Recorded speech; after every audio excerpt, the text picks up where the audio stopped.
What's going on, YouTube? It's your boy Humble Way checking in with you. Tried to attempt that little Milan feed, but it didn't work out so well. I want to talk a little bit about the dysfunction of the organization, the Miami Dolphins. As you all know, they currently fired Brian Flores, and reports came out today about his disdain for Tua's work ethic. Um, he basically labeled it as really shitty, which is part of the reason why he would critique him in private and get on so hard and stuff like that. He said that he would basically be golfing on the off days and not taking it as serious as he should be. As far as those accusations, I'll just say this: I can't question Tua's work ethic because from college he's been a sustainable hard worker. So I'm not gonna say I actually believe Brian Flores in terms of how shitty Tua work ethic really is because in the game or in the live game it doesn't seem to be that way. Now sometimes Tua does seem like he's kind of disconnected, but by the fourth quarter he turns it on to where he delivers a pretty solid performance to help them win the game. Now maybe some of that is from play calling, maybe it's from the preps during the week, or maybe it's the fact that the game plan changes sporadically throughout the game and it kind of gets him. Um, I can't really speculate or comment on that part either. But I'll just say this in terms of my opinion.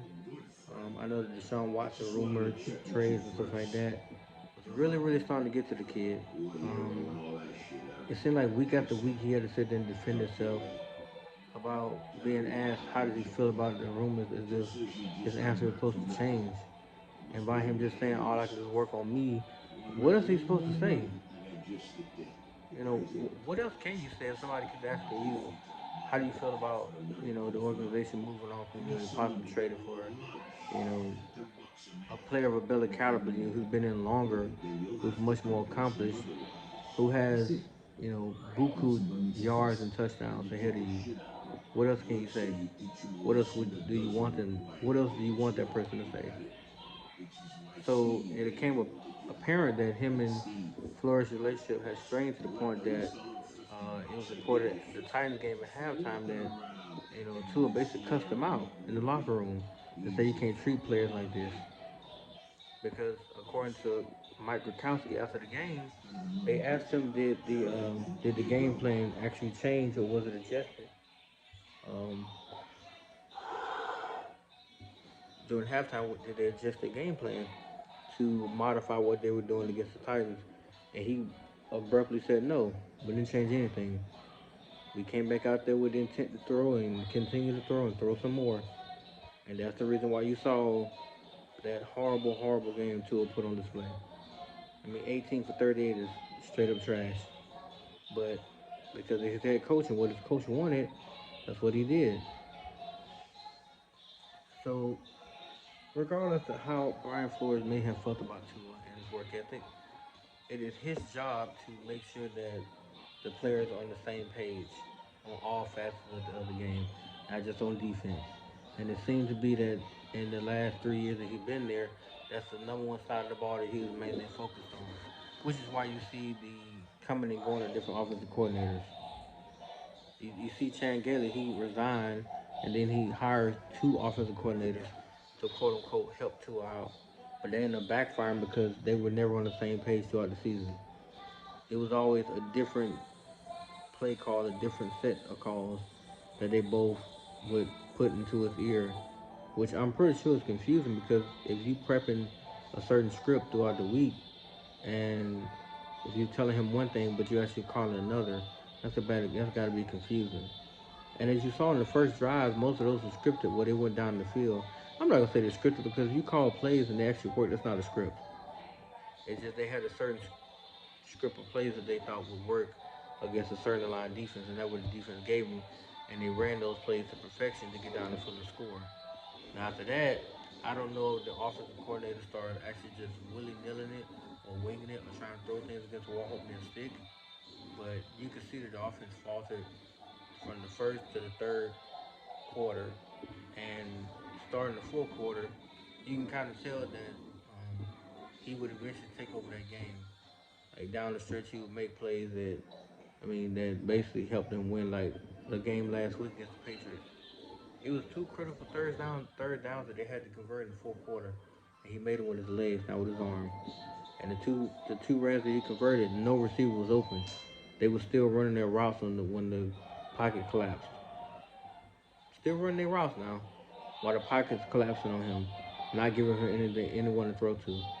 So he took off, used his athleticism and his ability to make people miss, and he got down the field and got a first down. One was a 25-yard run. The other one was a third and eight. He ran for 15 yards, and he got the first down. First down, both of them. So this notion that Tua is this shitty prepared for the through the week, I'm not gonna say it's true or false because I don't really know, but I do know what I see on film, what I see during the game.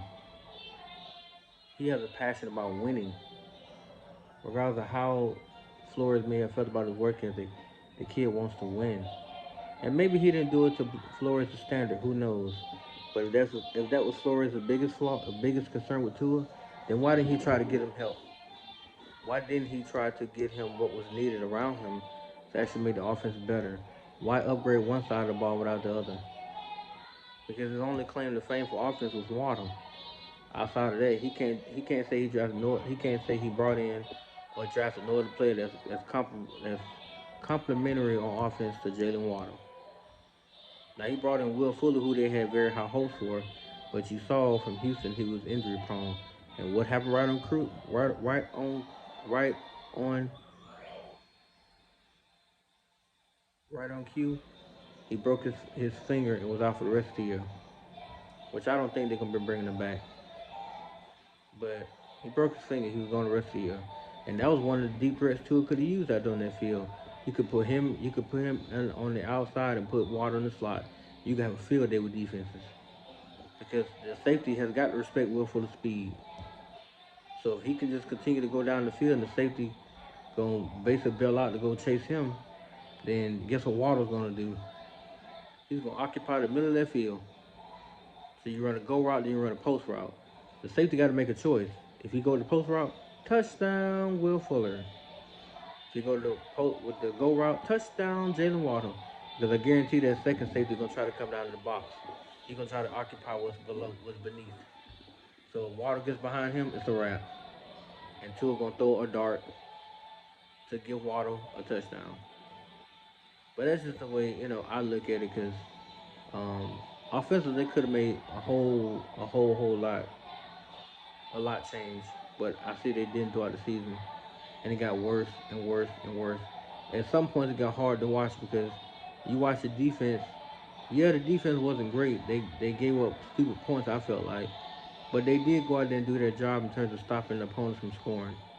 They would hold drives down for a quarter or two at a time, and the offense wouldn't do nothing. It maybe march down the field once and score, but after that, you couldn't get in outside of them. You couldn't get continued successful drives. And I'm not gonna lay all that at Tua's feet because when he calls the play and the receiver drops the ball, how is that exactly his fault? Especially the ball placement. Now sometimes the ball placement on his behalf was too high and it was deemed uncatchable, I guess you could say. But in most aspects, the way he throws you open. He doesn't throw to where, you know, you're going to be. He throw the way you should be at. So if you're going to be at a certain spot, he's going to throw where you're supposed to be at. So you're supposed to be meeting the ball, not waiting to get to that spot and then he throws your ball there, because that can be considered to be a knockdown or interception. So in Tua's mind, he's throwing you open. He's putting you in the spot where you're supposed to be at without the defender hanging on you. But because most of the receivers can't separate, which is another big issue they have within the offense, he has to throw it a tightrope and just hope that they'll use their athletic ability to actually catch the ball, even when they're covered. Which is what Gronkowski does well and Parker does well. But is that really gonna win you any big games? No, because the corners are always gonna basically hug up on you and wait for the ball to get there, so they can either jump the ball or knock it down. So Waddle's the only one that can actually separate and get separation and maintain it enough for Tua to put the ball where it's supposed to be so he can keep going to the field. He's the only one that can say that. The rest of them have a hard time separating. But the organization itself has a lot to work on with the head coaching position. Like I said, I was listening to Doug is Wrong today. Um, he brought up the name Jim Caldwell, outstanding coach. His resume speaks for itself. He's a two-time Super Bowl champion with. He won one with Tampa Bay. Then he won again with the. I think it was with the Colts, but he won two Super Bowls. And then the man went to Detroit and did what he did there. Led him to three playoff appearances. So, and he's a very down to earth coach who doesn't ask for a lot, but he does bring a lot of unity on all sides of the ball. So he will help unite that team completely. So he's a name to look at. Jim Harbaugh is another good name. His college record isn't all that great, but his pro record is outstanding.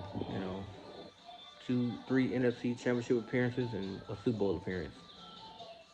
And even though he didn't win the Super Bowl, he came within um, what as they say, a hoax. He came within a hoax of winning it due to the lights going out and blah blah blah and all that stuff against the Ravens. He was literally in position to win the Super Bowl in the fourth quarter. I think they was up then, or yeah, something like that. But you know, the Ravens came back and won the game. But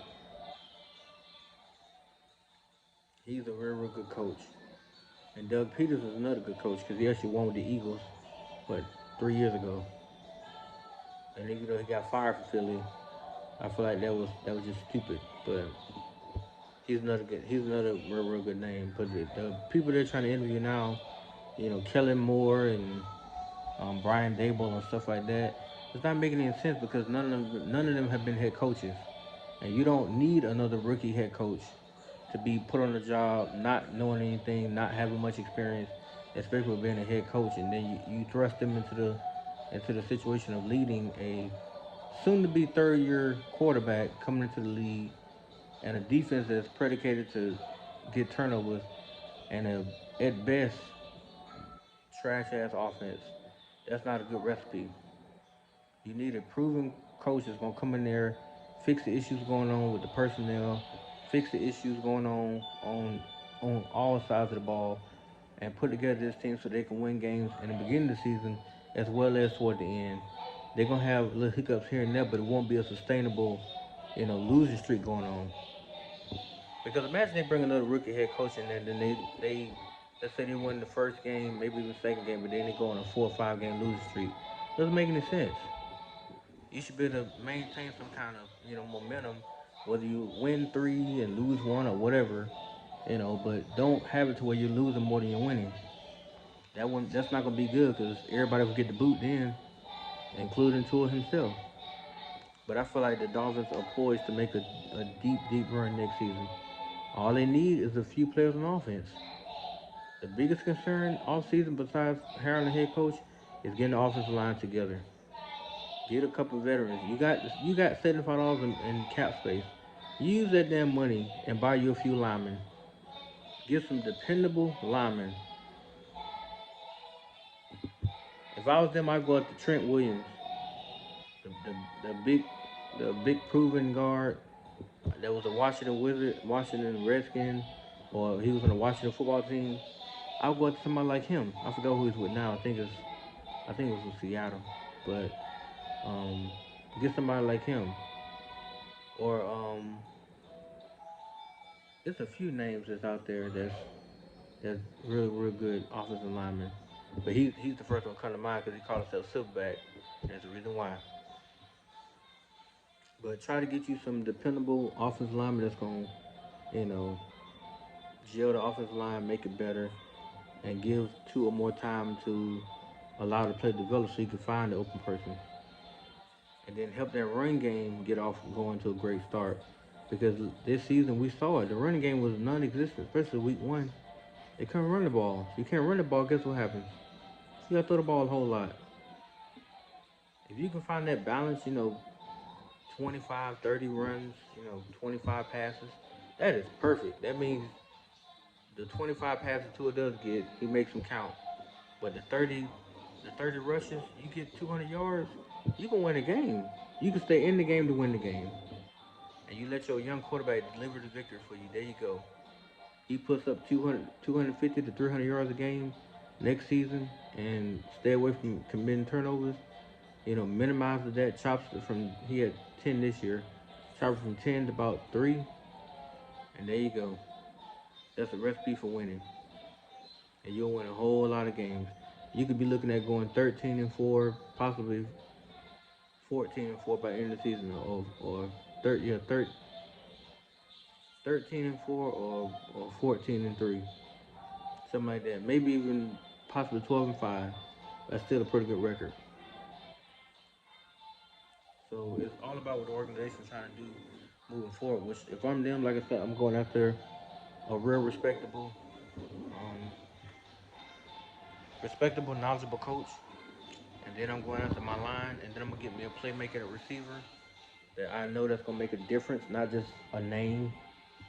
Somebody I can pair with Water that doesn't have an ego, or that's not built on ego, and that can actually make plays to help Waddle, to help take the pressure off Waddle and Gronkowski, which to me, most of the pressure now relies on Waddle because of what he did his rookie year now. So he's gonna come into year two with eyes on him solely. So if they get this other receiver that comes out week one, week two, maybe week three, putting up 4 or 5, maybe 6 catches, maybe 90 to 100 yards a game, and they can actually burn the defense, then they got to account for him as well. And they still got to try to contain Water, which won't be easy to do because he's gonna get faster. He's gonna get more decorated with how he runs his routes. He's gonna get more and more touches even next season. So they find that balance. They get the decent solid line across the line or across the front, and they continue to build on their defense. They're gonna be a force to be reckoned with. All they need is a face of a coach that's gonna help all their talents flourish. That will not pull a power circle card. That will literally sit there and have the backs of not only his players but the front office as well, who's gonna fight to win every single game and won't quit until there's zeros on that board. That's what they need.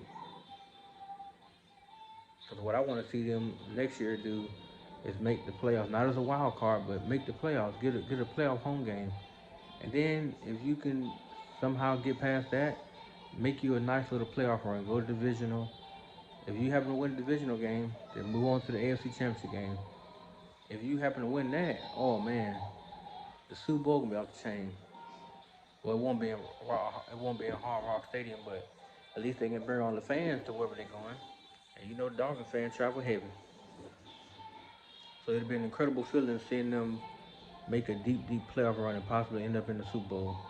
That'd be real good to see, and hopefully they can win it